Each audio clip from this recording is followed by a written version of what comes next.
संस्थांच्या निवडणुका होतील असे संकेत फडणवीसांनी दिलेले आहेत। तर विरोधकांना एकही जागा सोडू नका असं आवाहन केंद्रीय गृहमंत्री अमित शहांनी कार्यकर्त्यांना केलं।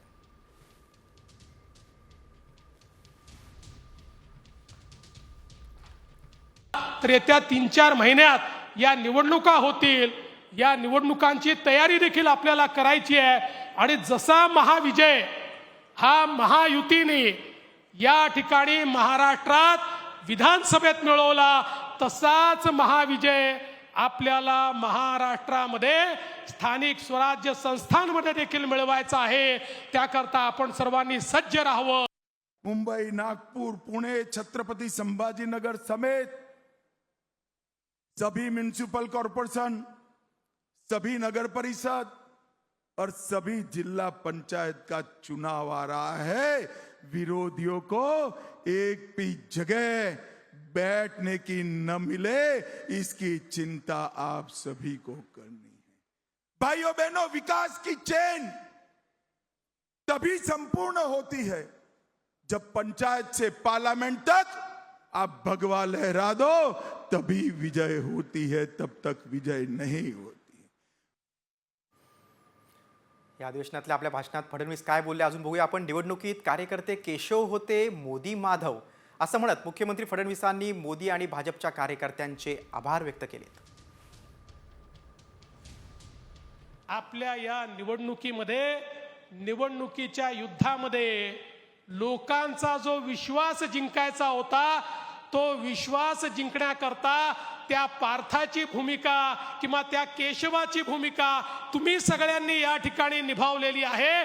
तुम्ही केशव होतात आणि मोदीजी माधव होते। या केशव आणि माधवामुळे आपल्याला हा विजय मिळालेला आहे आणि म्हणून मी खरं म्हणजे हा संपूर्ण विजय महाराष्ट्रातल्या भारतीय जनता पक्षाच्या या सगळ्या कार्यकर्त्यांना समर्पित करतो आणि तुम्हाला साष्टांग दंडवत करतो। दुसरीकडे केंद्रीय गृहमंत्री अमित शहांनी मंत्र्यांना कानमंत्र दिलाय। काम करताना प्रतिमा चांगली ठेवा, सरकार प्रतिमेला धक्का लागेल असं कृत्य करू नका असं कानमंत्र शहांनी भाजपच्या मंत्र्यांना दिलाय। बघा शहांनी काय म्हटले नेमकं आपण पाहूया ग्राफिकच्या माध्यमातून। काम करताना प्रतिमा चांगली ठेवा,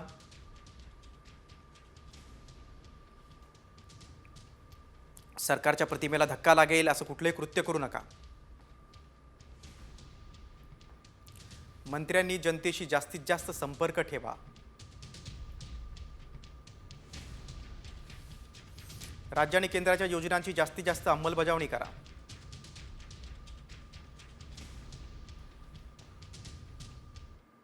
भाजपच्या या महाअधिवेशनातून केंद्रीय गृहमंत्री अमित शहा यांनी शरद पवार आणि उद्धव ठाकरेंवर आपली तोफ डागलेली आहे। पवारांच्या दगाफटका करण्याच्या राजकारणाला 20 फूट जमिनीत गाडलंय, तर बाळासाहेबांची विचारधारा सोडणाऱ्या उद्धव ठाकरेंना त्यांची जागा दाखवली आहे अशी टीका अमित शहांनी केली। महाराष्ट्र की विजय ने 1978 से शरद पवार जी ने जो दगा फटका की राजनीति शुरू की थी, उसको 20 फुट जमीन में दफनाने का काम आप लोगों ने किया। 78 से लेकर 24 तक महाराष्ट्र अस्थिरता का शिकार रहा। वो अस्थिरता की राजनीति को समाप्त कर कर एक स्थिर रास्ते पर चलने का काम ये मजबूत देवेंद्र फडणवीस सरकार देकर आपने किया है।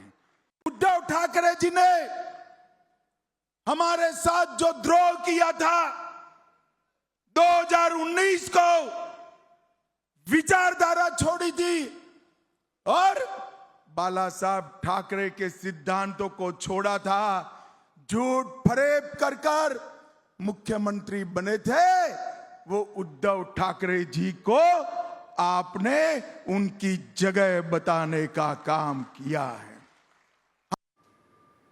अमित शहा यांनी उद्धव ठाकरेंवर केलेल्या टीकेला आता ठाकरे गटानं देखील उत्तर दिलेलं आहे। भाजपनं पैसे वाटून नोट जिहाद करून विजय मिळवल्याची टीका माजी खासदार विनायक राऊत यांनी केलेली आहे।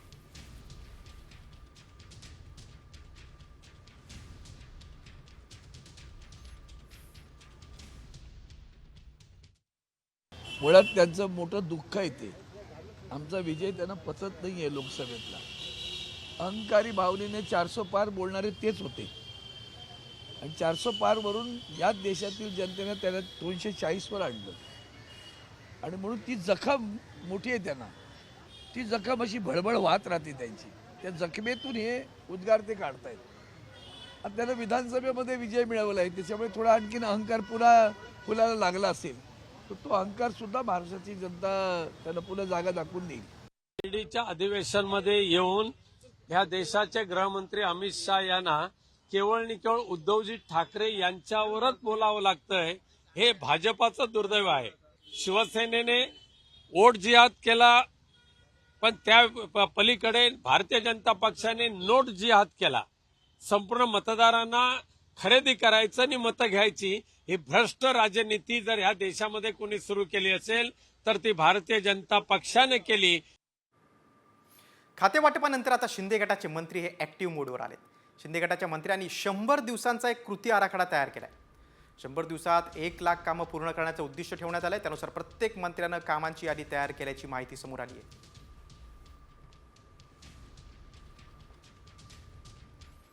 पुढची बातमी आता परळीमधून. आणखीन एका सरपंचाच्या मृत्यूनं बीड जिल्हा पुन्हा हादरलाय. कारण परळीतल्या अपघातात सरपंचाचा जागीच मृत्यू झालाय. राखेची वाहतूक करणाऱ्या टिप्परनं दुचाकी स्वाराला उडवलं. यात विद्यमान सरपंच अभिमन्यू क्षीरसागर यांचा जागीच मृत्यू झालाय. हा अपघात आहे की घातपात त्याचा तपास पोलीस करतायत. सरपंच संतोष देशमुख यांच्या हत्येला महिनाही उलटला नाही. त्यातच आता दुसऱ्या एका सरपंचाचा मृत्यू झाल्यानं सर्वत्र खळबळ उडाली. दरम्यान या प्रकरणात परळी ग्रामीण पोलीस ठाण्यात आता चालक भोजराज देवकर याच्या विरोधामध्ये गुन्हा दाखल झाला. अपघाताला कारणीभूत असलेल्या चालकाला तत्काळ अटक करावीची मागणी ग्रामस्थांनी नातेवाईकांनी केली.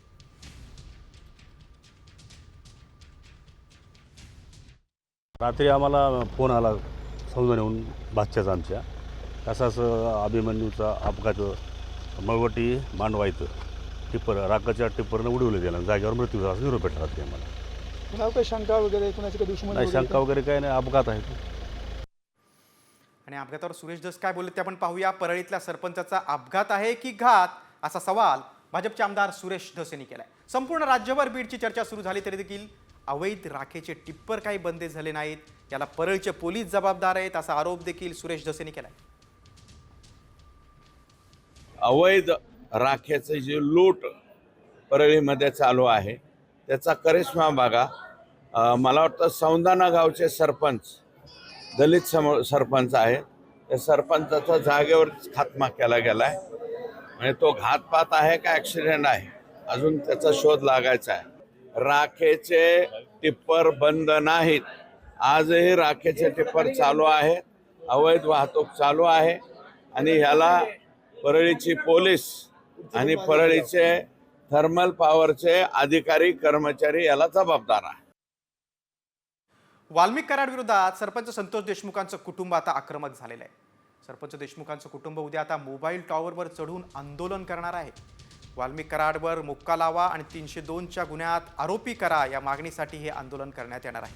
मागण्या मान्य न झाल्यास मी संपून घेईन असा इशारा सरपंच संतोष देशमुखांचे भाऊ धनंजय देशमुख यांनी दिला. की मी उद्या टेलिफोनचं टावर आहे त्या टावरवर जाऊन आंदोलन करणार आहे. माझ्या मागण्या जोपर्यंत मान्य होत नाहीत माझ्या मागण्या मान्यच करावं लागतील. आरोपीला सगळ्या खंडणी ते खुनापर्यंत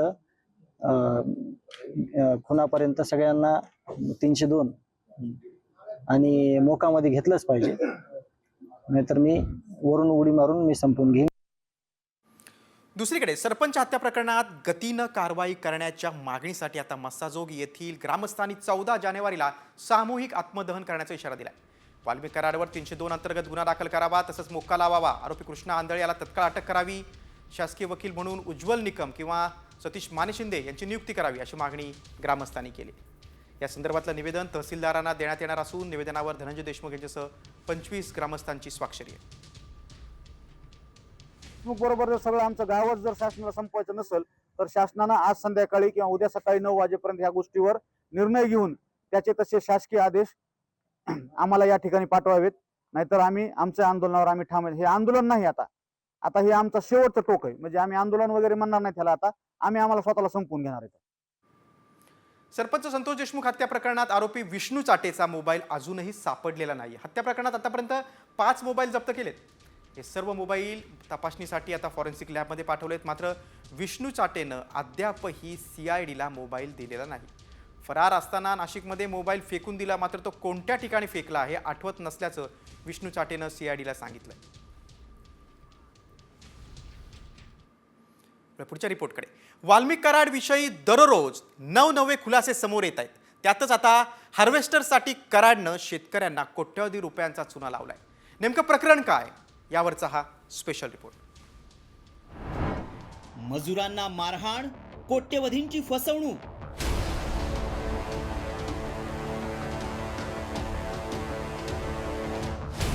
कराड मुंडेंकडून हार्वेस्टर मशीन घोटाळा.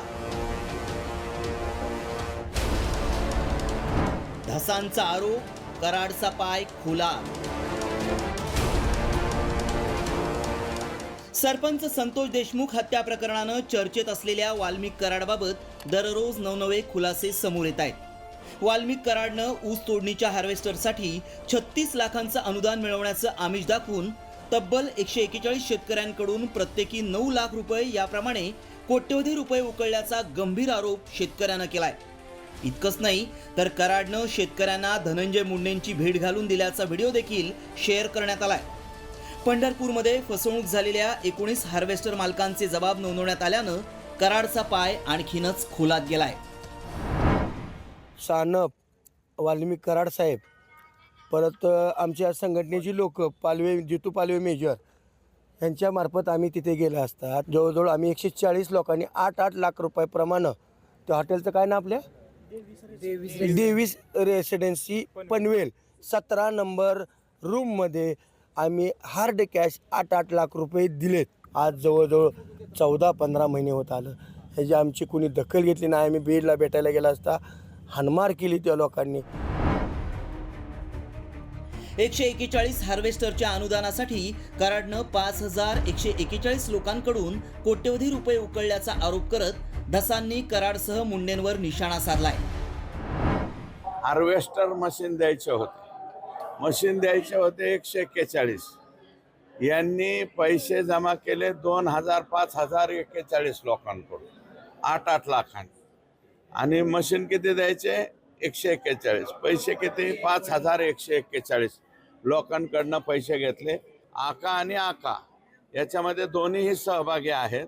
आणि हा करोडो रुपयांचा घोटाळा या ठिकाणी महाराष्ट्राच्या जनतेच्या पुढे आलेला आहे. सरपंच संतोष देशमुख हत्या प्रकरणानंतर वाल्मिक कराड वेगवेगळ्या प्रकरणात अडचणीत आलाय. ही प्रकरणं नेमकी कोणती आहेत पाहूया. सरपंच हत्या प्रकरणाशी संबंधित अवादा कंपनीकडून 2 कोटीच्या खंडणी प्रकरणी CIDनं कोठडी सुनावली आहे. सुरेश धसांनी संपत्तीबाबत खुलासे केल्यानंतर कराड ईडीच्या निशाण्यावर आलाय. हार्वेस्टर अनुदानाचा आमिष दाखवून कोट्यवधींच्या घोटाळ्याचा देखील त्याच्यावर आरोप आहे. वाईन शॉप लायसन्सबाबत दमानियांचे कराडवर गंभीर आरोप आहेत. वाल्मिक कराडचा शस्त्र परवाना रद्द करण्यात आलाय. एकीकडे सरपंच संतोष देशमुख हत्या प्रकरणी वाल्मिक कराडवर संशय व्यक्त केला जातोय.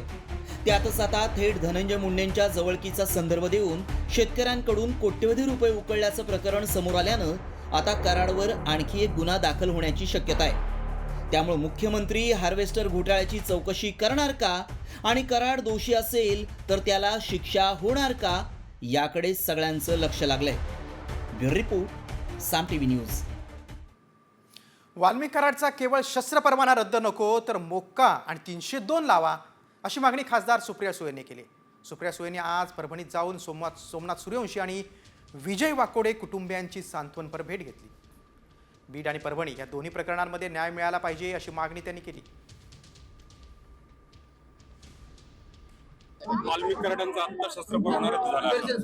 वाल्मिक कराड यांचा शस्त्र परवाना आता रद्द करण्यात आला. शस्त्र परवाना नाही, मोक्का आणि 302 लावा आधी, मग सांगा शस्त्र परवान्याने काय होणार आहे. धस यांच्या आता गंभीर आरोपांकडे वळूया. भाजपचे आमदार सुरेश धस यांनी धनंजय मुंडेंवर गंभीर आरोप केलेत. मुंडेंनी त्यांच्या जवळच्या काही लोकांना मिरवण्यासाठी पिस्तूल दिल्याचं धसांनी म्हटलं. बीड जिल्ह्यातील 1200 परवाने रद्द करा अशी मागणी देखील त्यांनी केली. पिस्तूल कशासाठी? फक्त मिरवायसाठी.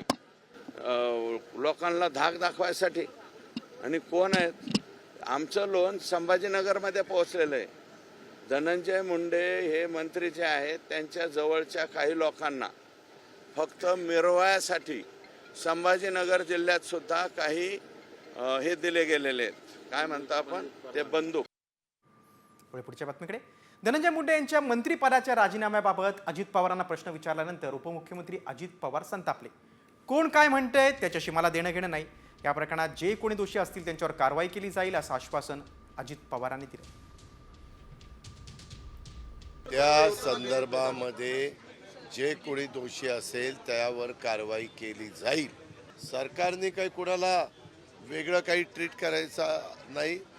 सगळ्यांना कायदा सारखा. त्या संदर्भामध्ये कितीदा तेच सांगायचं. जे कोणी त्या एकंदरीत चौकशीमध्ये दोषी असेल त्या सगळ्यांवर कारवाई होईल. आता संजय राऊतांच्या वक्तव्याकडे वळूया. इंडिया आघाडी किंवा महाविकास आघाडी तुटली असं मी म्हणालो नाही असं म्हणत संजय राऊतांनी काँग्रेसलाच सुनावलंय. तर महाविकास आघाडी टिकावी अशी आमची इच्छा असल्याचं काँग्रेसचे ज्येष्ठ नेते विजय वडेट्टीवारांनी म्हटलंय. तसंच युतीत भाजप शिवसेना एकत्र लढायचं यात नवीन काय असं सुप्रिया सुळे यांनी म्हटलंय. लोकसभा के लिए हम सभी ने इंडिया आघाड़ी बनाई, विधानसभा के लिए राज्य में महाविकास आघाड़ी बनाई. अब जो लोकल बॉडी चुनाव है ये कार्यकर्ताओं का चुनाव होता है, तो सभी कार्यकर्ता चाहते हैं कि हम चुनाव लड़ें और उसमें 3-4 पार्टी एक साथ मिलकर चुनाव लड़ते हैं तो कार्यकर्ताओं के ऊपर अन्याय होता है. कांग्रेस के नेताओं ने मेरा बयान ठीक से सुनना चाहिए, सुनने की भी आदत लगनी चाहिए.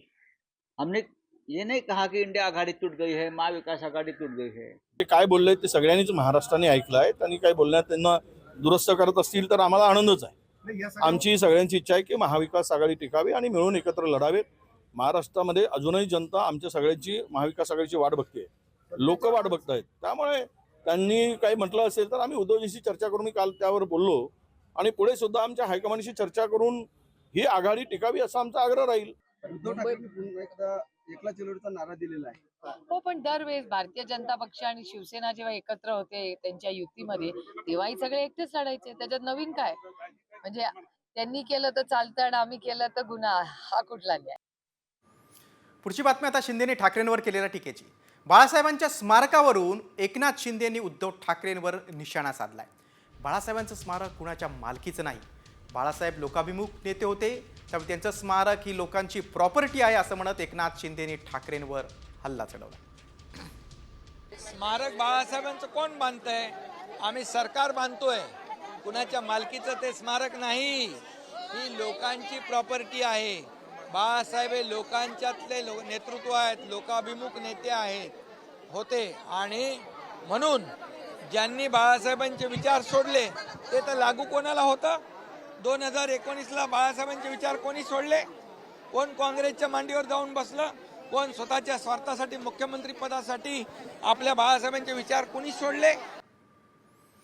आता रामदास कदम यांच्या टीकेकडे वळूया. शिंदे गटाचे नेते रामदास कदम यांनी पुन्हा एकदा आदित्य ठाकरेंवर निशाणा साधलाय. दिशा सालियांचं प्रकरण जर देवेंद्र फडणवीसांनी बाहेर काढलं तर आदित्य ठाकरेंना बर्फाच्या लादीवर झोपून फटके देतील. या भीतीमुळेच आदित्य ठाकरे फडणवीसांची भेट घेत आहेत अशी जळजळ टीका माजी मंत्री रामदास कदम यांनी केली. तुझ्या मुलगाचे पिल्लू काय त्याला म्हणतात ते नाही, मी ऐकलं नाही. पेगमिन म्हणतात त्याला. देवा भाऊला एवढं फटके भेटून जातोय. त्या एका मुलीला आत्महत्या केली तुला पडून. काय होतं नाव? दिशा सानिया.